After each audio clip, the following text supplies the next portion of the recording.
On this video blog, I have one, this is one of my favorite subjects, and God is opening this door tremendously for me and showing me some truths last night that I never saw before. In Luke chapter 6, verse 30, this deals with cheapskate would be a kingdom people. Not kingdom people. There is no such thing as a cheapskate kingdom citizen, and we'll prove this.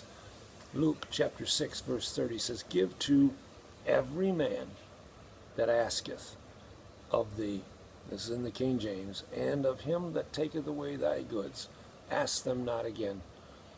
Take this verse as a something that is unmovable, okay?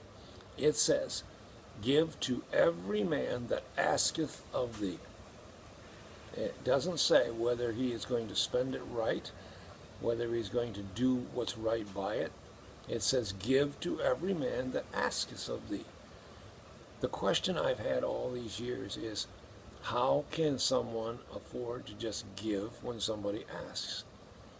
It's difficult, and I didn't know where the answer was. However, when the Lord started explaining all of this to me, that there is no such thing as a kingdom believer, a kingdom citizen running out of money. He will always have something to give. Why? Because Jesus does not ask you to do anything that you can't do. That's kingdom. Also, the king is a creator. He comes from the Father. The Father is a creator. He and the Father are one. Jesus said, "You've seen me, you've seen the Father." So therefore, the king is a creator. How can a creator run out of anything? It's not possible. You get down to the bottom, you just speak it, like Father spoke the stars, Father spoke light. You speak money, you speak whatever into existence. What he's looking for is people that will obey without any qualms, without any questions. They will just do what he says.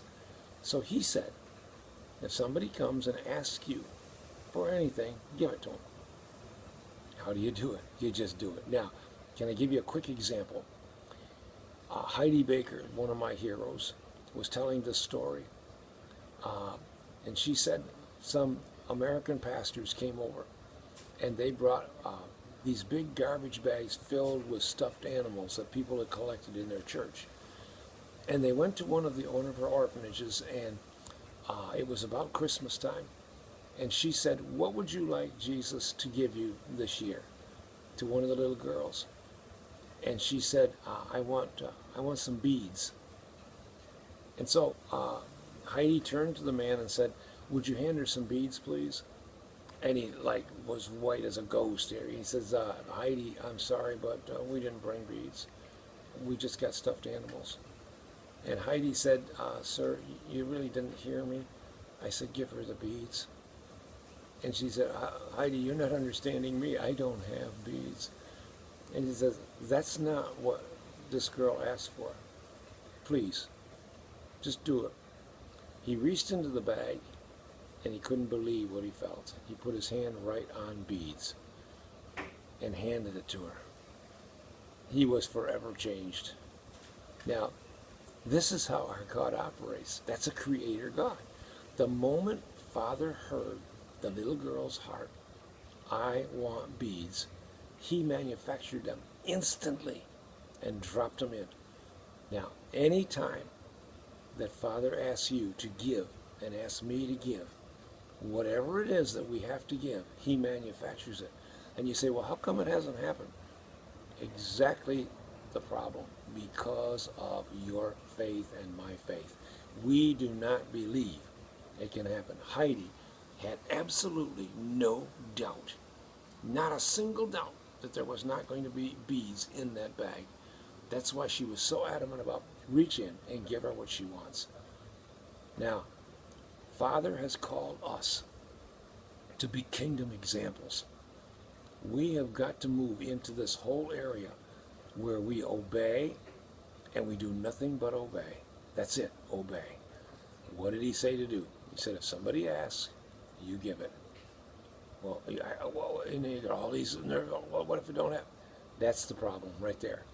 Stop. Get into a a, a habit of spending as much time in the secret place as possible, so that you will understand this is Father's heart, a giving heart. And you cannot, please, you cannot say that you are a representative of the kingdom of God and go cheap. You can't do it, because the king owns everything. And if you have one qualm about Donald Trump's son ever being able to afford to do something, then you've got a real problem with the God that you serve. Because if he can't fail, because he's got his billions, which can disappear overnight, how in the world can our Creator God fail? That cannot fail, and he can speak everything into existence.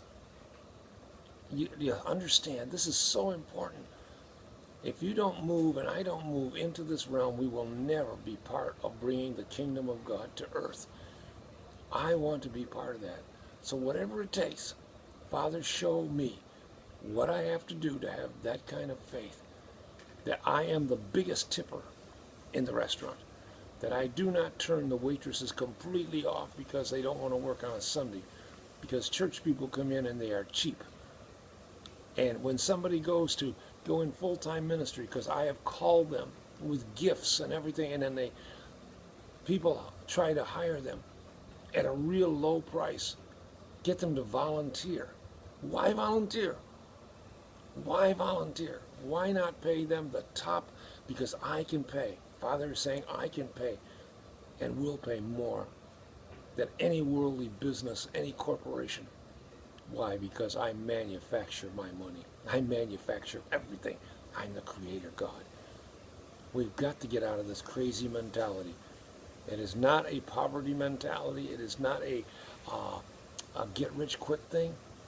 It is money flowing. It is money flowing. This prosperity teaching is money flowing to me so that I can build my kingdom. No, this is not what it's about. It's about me getting all that I can get to give away all that I can give away. That's the key. Keep it flowing, keep it flowing, keep it flowing. And if we don't get that out of this whole thing, then we are never, ever going to enter the kingdom and be a kingdom citizen.